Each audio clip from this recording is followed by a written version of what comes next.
우리는 이제 시편 그 121편부터 성전에 올라가는 노래들을 계속 살펴보고 있습니다. 그 길을 시작하면서 도움이 되시는 하나님을 찬양을 하고 또 그 도움이 되시는 하나님의 은혜를 입으며 감에도 말미암아 여러 가지 환난을 만날 때 또 그 환난 가운데서도 여전히 그 길을 잘 걸어가기로 결단하고 또 헌신하는 눈물로 씨앗을 뿌리면서 그렇게 여호와를 경외하면서 가기로 결단하는 노래를 함께 부르다가 오늘 이제 문득 그는 자기 자신을 바라보게 됩니다. 그리고 자기가 깊은 곳에 빠져 있는 것을 확인하게 됩니다. 여호와여, 내가 깊은 곳에서 주께 부르짖었나이다. 이게 이제 과거형으로 되어 있는 것처럼 우리 이제 되어 있는데 이게 그냥 부릅니다라고 하는 현재형이 그 발음 표현입니다. 그래서 여호와여, 내가 깊은 곳으로부터 당신을 부릅니다. 이렇게 부르고 있습니다. 이게 참 의미가 깊은 것 같습니다. 첫째, 지금 이 시인이 가고 있는 길이 어떤 길입니까? 순례의 길입니다. 믿음의 여정입니다. 성전을 향해 가는 길입니다. 굳이 가지 않아도 되는 길이지만 너무 멀고 험한 길이라서 참 쉽게 출발할 수 없는 길이지만 하나님의 은혜를 사모하고 또 하나님의 그 말씀에 순종함으로 말미암아 나선 길입니다.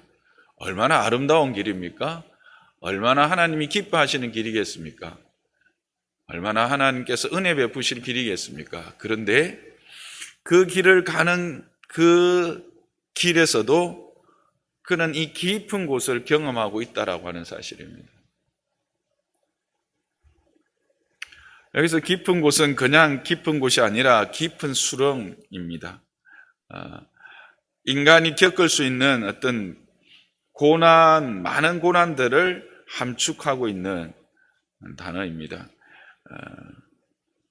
고통 속에 빠져 있다라는 것이죠.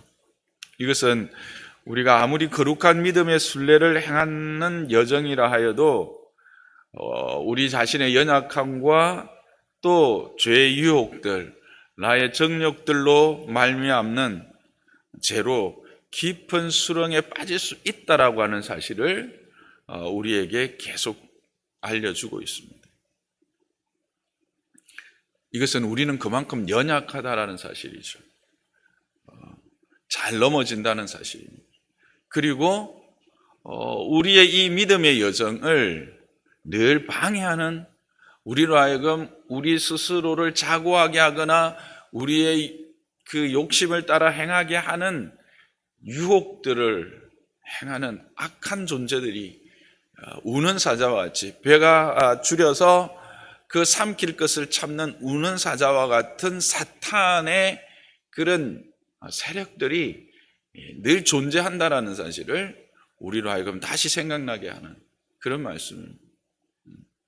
우리는 내가 가는 길이 이게 거룩한 길이고 하나님이 기뻐하시는 길이고 하나님이 원하는 길이기 때문에 이 길은 정말 탄탄대로일 것이요, 이 길에는 아무런 어려움이 없을 것이다, 나는 유혹에 넘어가지 않을 것이다 라고 생각하지만 그렇지 않다라는 것.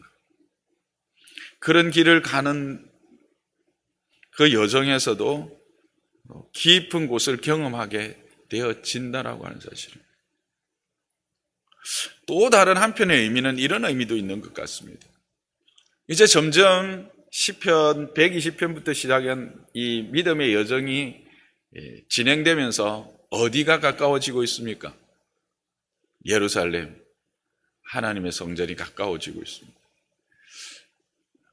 하나님의 전이 가까워질수록, 하나님의 존재가 내게 더 분명해질수록 내 상태가 어떠한지를 알게 된다는 사실. 저는 이 두 가지 의미가 다 있는 것 같습니다. 어떤 이들은 이 믿음의 여정을 통해서 이런 어떤 깊은 수렁을 경험하는 그런 노래일 수도 있지만, 또 한편으로는 우리가 하나님의 길을 걷고 믿음의 순례의 길을 걸어가다 보면 하나님의 도움도 경험하게 되고 하나님의 인도하심, 지키심, 보호하심, 그리고 그 안에서 내가 결단하며 눈물로 씨를 뿌리고 그리고 하나님을 경외하며 그 길에 행할 때 하나님이 주시는 은혜들을 누리게 되지만, 그러면서 동시에 확인하는 것은 하나님의 크심과 하나님의 놀라운 광대하심 앞에서 내가 얼마나 연약한 자인가, 내 안에 있는 이 여전히 해결하지 못하는 이 죄성, 나의 이 죄악된 본질적 나의 모습들을 발견하면서 그것에 대한 탄원이 아닌가, 그것에 대한 하나님 앞에서의 그 구원을 소망하는 기도가 아닌가 하는 생각을 함께하게 됩니다. 하나님을 알면 알수록 우리는 더 그래서 겸손하게 되고요, 하나님을 알면 알수록 우리는 더 낮아지는 자가 되어지는 것 같습니다. 그리고 우리 자신을 향한 끊임없는 성찰들을 해나가는, 우리가 뭐 사람이 성찰하고 자기를 이렇게 돌이킨다는 게 어디 뭐 산속 깊은 데서 가서 뭐 자기를 그런다고 사람이 성찰하거나 사람이 온전해지는 건 아니라는 사실. 우리는 근본 죄악 가운데 있었고 죄악 가운데 태어났던 자들, 그리고 죄악이 만연한 세상 가운데서 살아가고 있는 자들이기 때문에 그 안에서 우리를 스스로 발견하는 것은 있을 수 없는 일. 기껏 발견한다고 해도 그것은 우리의 이 연약한 한계 안에서의 발견이에요. 우리의 진정한 모습의 발견, 우리의 깊은 수렁에서 우리를 건져내기를 수 있는 방법은 바로 하나님 앞에 서는 거예요. 하나님을 알아가는 거예요. 하나님을 온전히 배워가고 확인하는 거예요. 그럴수록 우리는 더욱더 온전해지며 우리가 어떤 존재인지를 깨달아서 하나님의 뜻을 이루어가게 되어지는 것입니다. 그래서 이 시인은 그런 자기를 깨닫고는 주께 부르짖는다라고 해야 합니다. 여호와여, 내가 깊은 곳에서 주께 부르짖나이다. 그냥 부르는 것 정도가 아니라 부르짖고 있습니다. 이게 바로 믿음의 사람의 자세이죠. 거룩한 길을 가고 참으로 하나님이 기뻐하시는 길을 가는데 어떻게 해서 이런 일들이 내게 있을 수 있느냐? 우리는 충분히 그 자신의 상태를 발견하는 것까지는 하더라도, 자각하더라도 거기서 원망할 수 있고 거기서 또 자기 자신을 자책할 수도 있지만, 이 시인은 그 순간에 누구를 기억하느냐? 하나님을 기억하고 있다는 거예요. 주님을 기억하고 있다는 거예요. 그리고 그의 이름을 부르는 믿음을 가지고 있다는 사실. 이게 은혜입니다. 은혜는 우리가 온전하고 완전해서 어떤 죄 가운데도 빠지지 않고 그렇게 거룩함을 유지하면서 살아가는 그것이 아니라, 은혜 누림은 이와 같은 연약함에 있는 우리를 늘 발견하면서 그럼에도 불구하고 하나님이 내 아버지 되시고 그 하나님이 지금 나를 긍휼히 보시며 나에게 은혜 베푸시는 주님으로 나와 함께 계시다는 사실을 기억하면서 그분 앞에 엎드리는 겁니다. 그분의 앞에 나아가는 겁니다. 여러분의 2023년이 이와 같은 한 해가 되기를 주님의 이름 축복합니다. 이 시인은 그러면서 이렇게 기도합니다. 주여, 내 소리를 들으시며 나의 부르짖는 소리에 귀를 기울이소서. 이것은 간구이면서 동시에 소망이면서 확신입니다. 주는 내 소리를 들으시는 분이시라는 겁니다. 주는 나의 부르짖는 소리에 귀를 기울이신다라는 것입니다. 여기서 들으시다, 귀를 기울이다라고 하는 이것은 그냥 듣는다 뜻이 아니라 헤아려서 경청하여 듣는다라는 의미가 있습니다. 귀를 기울여 듣는 이 것의 의미는 우리의 심령의 깊은 곳을 헤아리시면서 경청하시는 거예요. 그저 이렇게 들으시는 게 아니라 아주 집중해서 우리의 마음을 읽으시면서 듣는 거예요. 경청이라는 말 자체가 그런 의미잖아요. 그죠? 내가 상대편의 그 형편이 되어서 그의 자리에서 그의 마음을, 그의 소리를 들어주는 것. 그게 경청이잖아요. 그렇게 들어달라고 기도하는 것은 하나님이 그렇게 우리를 들으신다라고 하는 믿음에서 나오는 간구예요. 여러분이 우리가 부모님에게 누군가에게 도움을 구할 때 도움을 구한다라고 하는 그 자체는 무엇을 기반으로 하고 있습니까? 상대에 대한 믿음을 기반으로 하고 있습니다. 믿음이 없이 어떻게 간구하게? 길거리 가는 사람에게 간구하는 것은 그는 믿음이 아니라 그냥 구걸이죠, 구걸. 혹시나 하는 요행을 바라는 거예요. 그러나 우리가 부모님에게 또 우리의 힘들고 어려운 순간에 누군가에게 도움을 구하는 것은 그 사람의 그 존재에 대한 믿음과 확신을 기반으로 하는 거예요. 이 시인의 기도 또한 그런 거예요. 우리의 기도 또한 그런 거죠. 여러분, 우리는 알고 있습니다. 하나님은 그 찾는 자에게 응답하시는 하나님, 두드리는 자에게 열어주시는 하나님, 그 부르짖는 자의 소리를 귀를 기울여서 헤아리시면서 들어주시는 아버지가 저와 여러분의 아버지인 것을 여러분 기억하시기를 바랍니다. 이 시인은 알았습니다. 여호와는 우리의 심령을 감찰하시는 분인 것을. 여기 지켜보신다라고 하는 이 지켜보실진대라고 하고 해석된 걸 이제 개역 성경에 보면 감찰하신다 그렇게 그냥 간단하게 이야기를 하고 있어요. 예. 큰 주의를 기울여 이렇게 바라보는 거죠. 감찰한다. 이게 더 이제 죄악을 그냥 지켜본다라는 의미보다는 그냥 감찰한다라고 하는 의미가 더 맞는 것 같아요. 감찰하시는 하나님입니다. 그래서 그 분 앞에 의롭다 할 자가 아무도 없습니다. 누가 서리까? 이 말은 누가 그 하나님의 그 감찰하시는 그 시선 앞에 의롭다고 자기 자신을 드러낼 존재가 어디 있습니까? 모두가 다 죄인이다라는 사실이죠. 그러나 이 시는 확신한 것이 있습니다. 사유하심이 주께 있다라는 것입니다. 그리고 그 사유하심을 통해서 그의 죄 사함을 통해서 하나님은 영광을 받으신다는 겁니다. 경외하심을 받으신다라는 겁니다.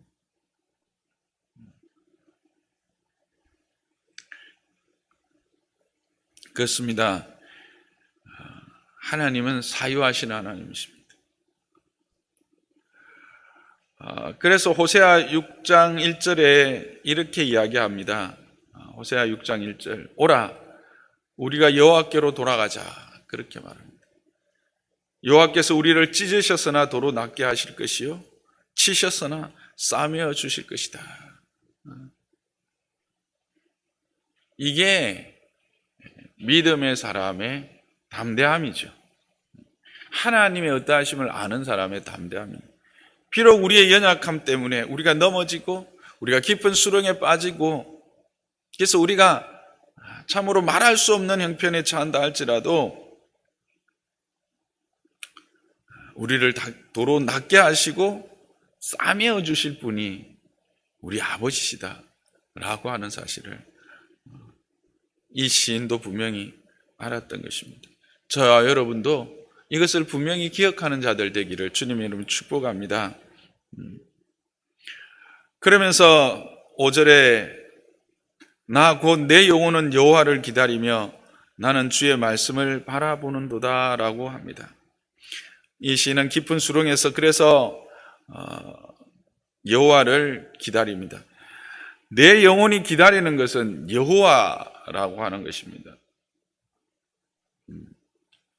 근데 여기서 나는 주의 말씀을 바라나이다, 기다린다, 바라다. 계속해서 앞에도 그렇지만 이제 점층법 강조 비슷한 것으로 반복해서 강조하고 점층법으로 계속 이렇게 이야기를 하고 있죠. 근데 여기서 바라다라고 하는 말은 특별히 그냥 소망한다라는 의미보다는 강한 인내심을 요구하는 기다림을 표현하는 단어입니다. 그러니까 히브리어의 원래적인 의미는 그 주님을 기다리며 주님을 바라는데 그냥 한 번, 두 번 이렇게 바라보고 기다려서 그 하나님을 경험할 것이라 생각하는 것이 아니라 강한 인내심을 가지고 바란다는 게, 우리가 앞에 눈물로 씨를 뿌린다라고 하는 그것이 그냥 한 번 씨를 뿌리는 게 아니라 그 단순한 반복적인 씨를 계속 이렇게 밭에 나가서 뿌릴 때 그것이 아주 단순하면서도 그러나 그것이 계속 반복되어지는 것을 이야기를 하고 있죠. 성경은 이런 것들에 대해서 계속 많이 언급하고 있습니다. 우리의 신앙함, 하나님 앞에서의 소망함들, 나아감들, 이 간구들이 단회적으로 이렇게 해서 이루어질 것이 아닌 것을 말씀하시는 거죠. 근데 여기서 또 중요한 게 있습니다. 내 영혼이 여호와를 기다리는데 그 여호와를 기다리는 그것이 무엇으로 대치되고 있습니까? 여호와가 무엇으로 대치되고 있습니까? 본문을 보시면 주의 말씀으로 대치되고 있습니다. 그러니까 여호와를 바라며 기다리는 그 응답이 결국은 무엇으로 우리에게 주어진다라는 것을 이 시인은 아는 겁니까? 주의 말씀으로 주어진다라는 것을 안 것입니다. 시인은 기도의 응답으로 말씀을 바라보고 있습니다. 이것은 참으로 우리에게 중요한 사실을 가르치고 있지요. 말씀의 응답이 어떤 형태로 우리에게 주어질 것인가? 하나님을 바라보는 기도의 응답이 어떤 형태로 우리에게 주어질 것인가? 말씀으로 주어진다는 겁니다. 강단에서 선포되어지는 말씀으로 주어지는 것입니다. 매일매일 읽고 묵상하는 그 말씀으로 우리에게 주어진다는 것입니다.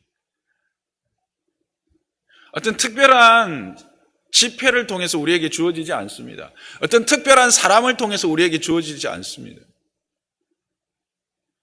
우리에게 허락하여 주신 이 하나님의 말씀, 이 말씀을 통해서 우리에게 주어진다라고 하는 사실을 이 시인도 분명히 알았습니다. 그래서 내 영혼이 여호와를 기다리는데 그 기다림이 주의 말씀을 바라보는 것으로 이 시인은 고백하고 있습니다.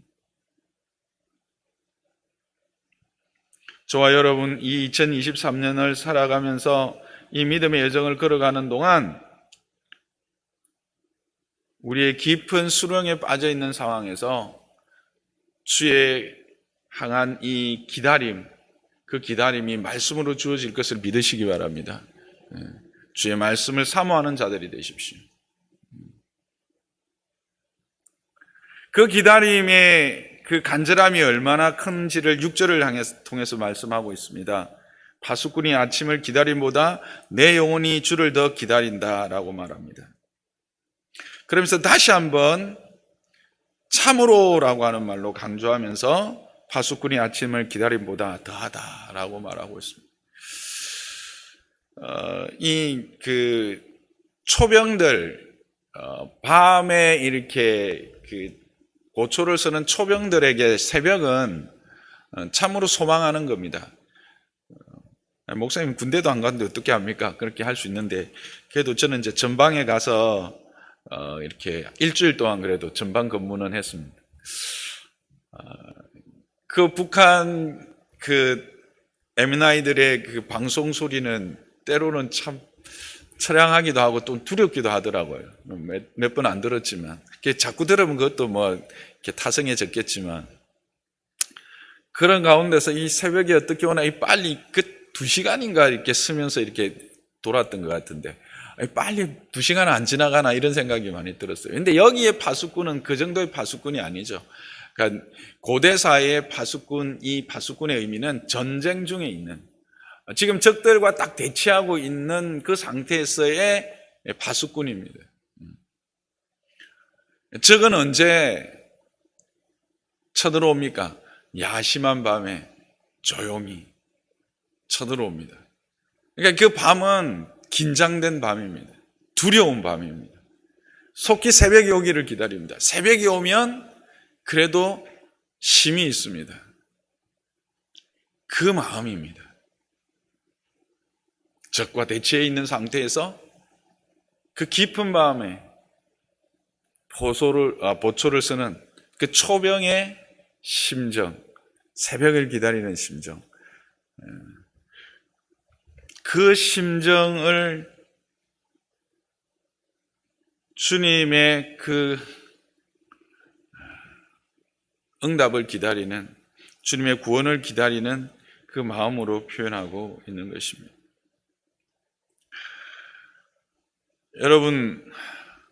여러분은 어떤 심정으로 주님을 기다리고 있습니까? 우리는 어떤 심정으로 우리의 깊은 수렁에서 주님을 찾고 있었던지를 함께 생각해 보게 됩니다.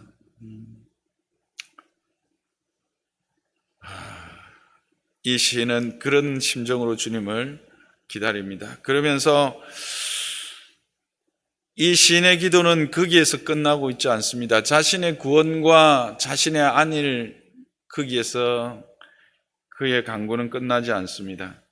우리가 함께 계속해서 확인하고 있는 공적 책임입니다. 우리 공동체를 향한 우리의 책임을 그는 고백합니다. 이스라엘아, 여호와를 바랄지어다.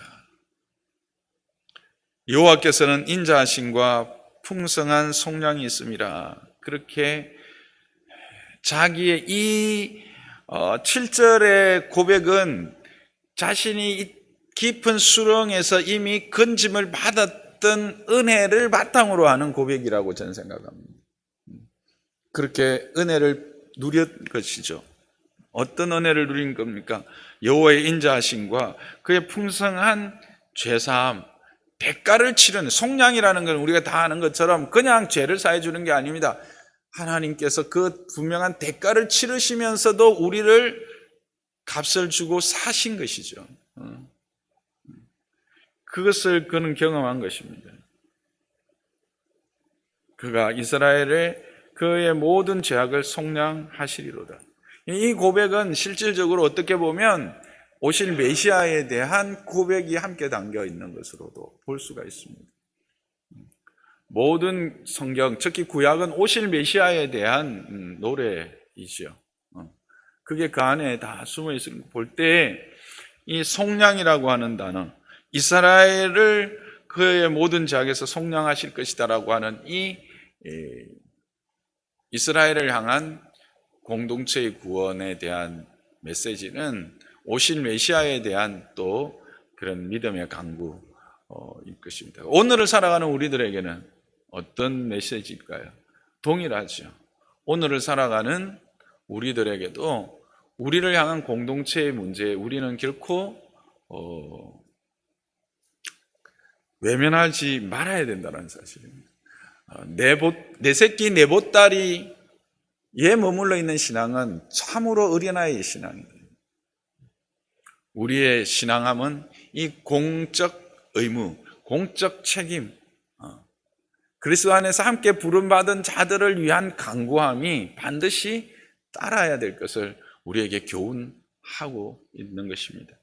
그리고 그것의 궁극적인 기도는 우리가 첫날에 살펴본 것처럼 그 신원하는 기도, 하나님의 뜻이 하늘에서 이루어져서 이 땅 가운데 온전히 이루어지기를, 그래서 그리스도께서 속히 다시 오셔서 그 하나님의 베푸신 구원이 온전히 우리 가운데 완성되기를 바라는 기도가 이제는 우리의 기도가 되어야 될 것을 다시 한번 보여주는 것이죠.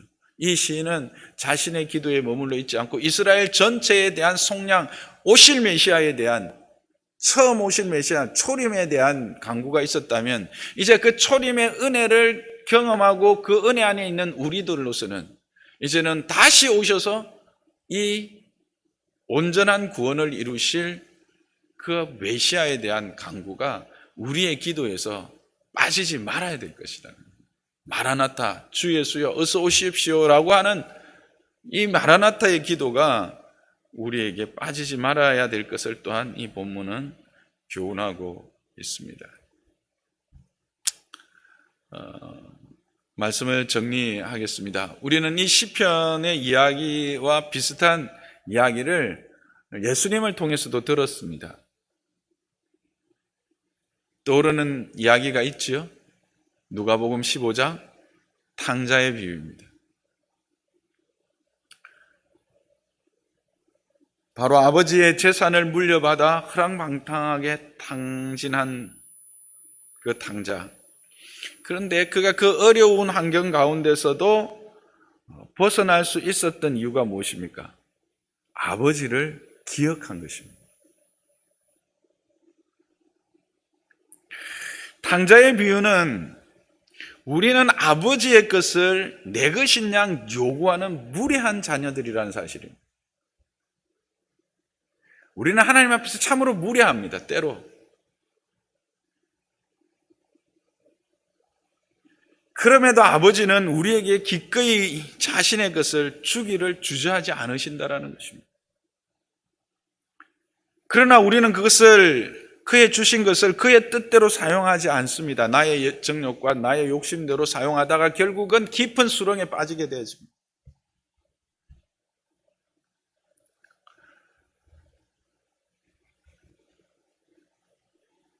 그러나 아버지는 아들을 잊은 적이 없었습니다. 그리고 어떻게 하셨습니까? 기다리셨습니다. 여러분, 2023년 우리의 믿음의 여정을 가는 우리의 삶 속에 우리도 이와 같은 깊은 수렁에 빠질 수 있는 자들입니다. 우리도 이와 같은 탕자와 같은 존재들입니다. 아니, 어쩌면 우리 가운데는 이런 깊은 수렁에 빠져 있는 분들이 지금 여기 있을 수도 있을 것입니다. 여러분, 기억하십시오. 그때 우리가 기억해야 되는 것이 있습니다. 그것은 바로 우리의 구주 예수님, 우리의 아버지 여호와입니다. 여러분, 예수라고 하는 이름의 뜻이 뭡니까? 우리를 죄에서 구원할 자라고 하는 것입니다. 그 이름의 뜻대로 우리를 구원하셨습니다. 그 구원을 이미 우리에게 허락하셨습니다. 그리고 우리와 영원히 함께 하신다고 약속하셨습니다. 그래서 우리와 함께 계십니다. 여러분, 이것을 기억하는 저와 여러분 되시기를 주님의 이름으로 부탁을 드립니다. 여러분, 예수님이라고 하는 이름은 우리가 어떤 기도를 마칠 때 이제 곧 기도가 끝난다라고 하는 사인이 아닙니다. 예수라고 하는 그 이름은 우리를 어떠한 환경 가운데서도 어떠한 깊은 수렁 가운데서도 건져 올릴 수 있는 능력의 이름입니다.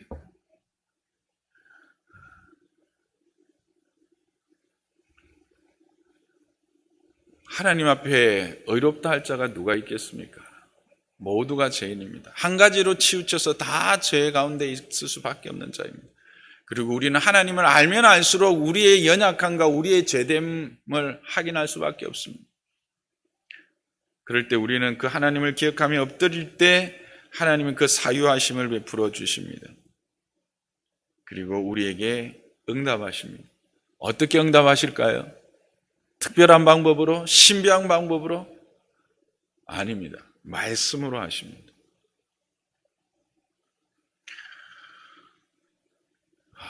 2023년을 시작하는 이 시점에서 우리는 다시 한번 이 말씀을 기억하면서 우리 자신을 다시 돌아보고 우리 안에 있는 아직도 해결하지 못하고 있는 이 죄악됨들, 찌끄리기들을, 연약함들을 하나님 앞에 간구하고 말씀으로 그 간구함의 응답을 받아 누려 참된 평안, 샬롬을 경험하는 저와 여러분 되시기를 주님의 이름으로 축복합니다.